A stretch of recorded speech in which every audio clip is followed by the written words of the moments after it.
So okay, we're running everything. And if you're ready, you have speed.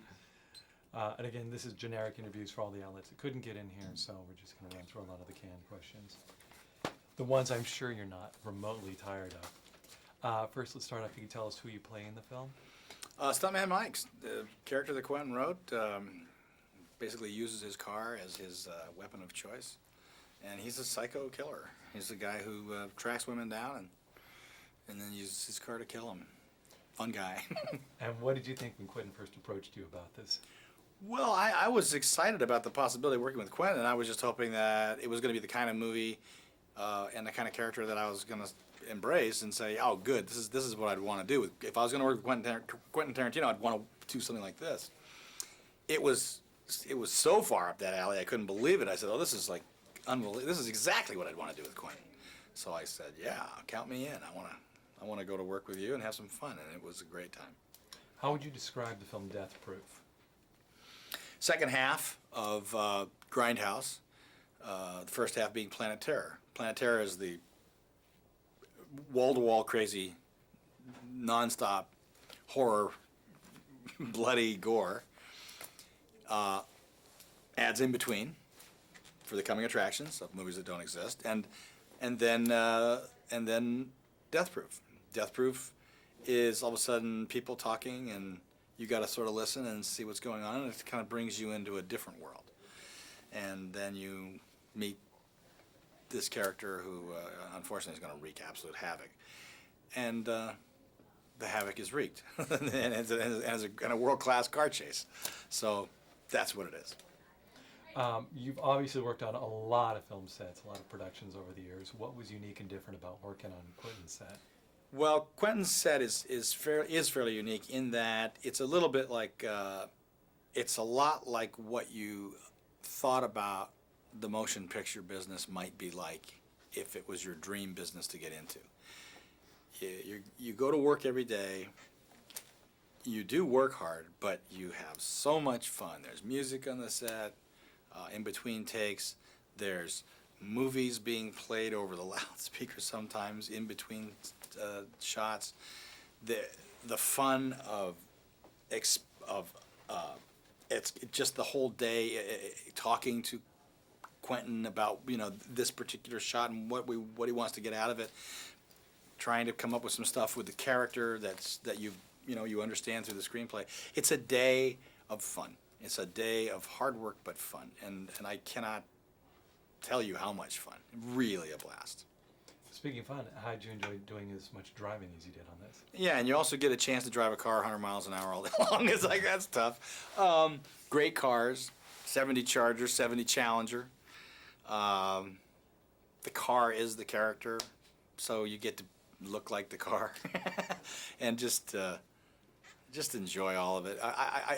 This is just one of those things where you just, this comes more along very rarely. You just enjoy it when it comes along. What was the most fun thing about working with Quentin?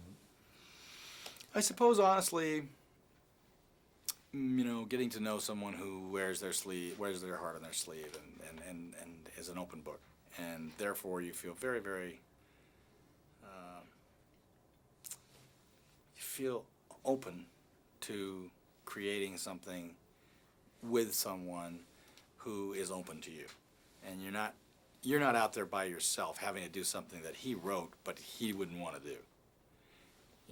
That's a bad feeling. It's a good feeling when somebody's inclusive and they like what you've done and they are appreciative of what you've done, and they want you to bring things to this that make you feel like they're right there with you. I'm right there with you. You're not out there on your own. I want you to go out there, but I'm right there. I'm standing right there with you. I think I like that best about Quentin. What was the experience like being part of such a large cast of women on this particular one? So many female leads in this one.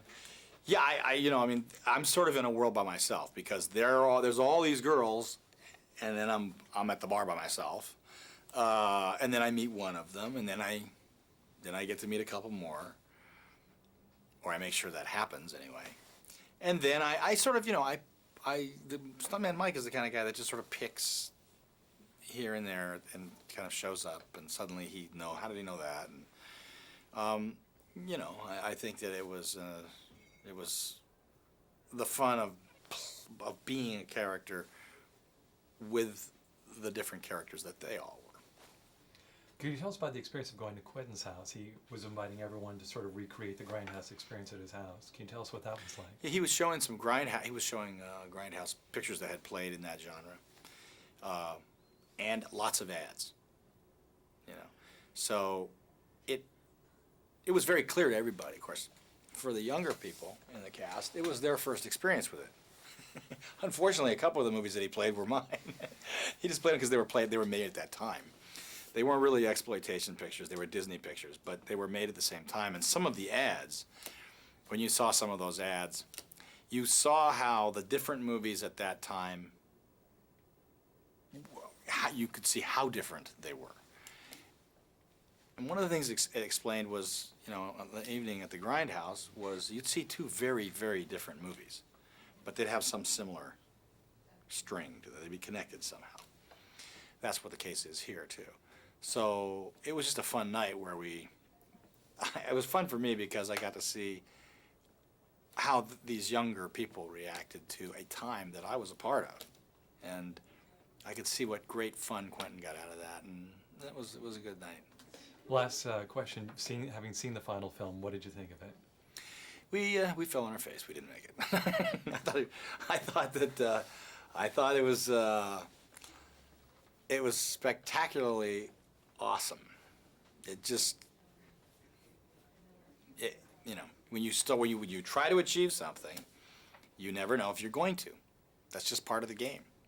And every once in a while, exactly what you set out to do is what you arrive at. This night is that. This is just what they wanted to do. It's just what we all wanted to do.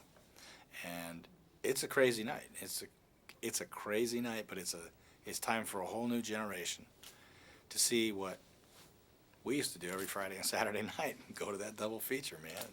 Put your arm around that girl and be amazed for 3 hours. Fantastic. Thank you very much. Good luck for the rest of the journey.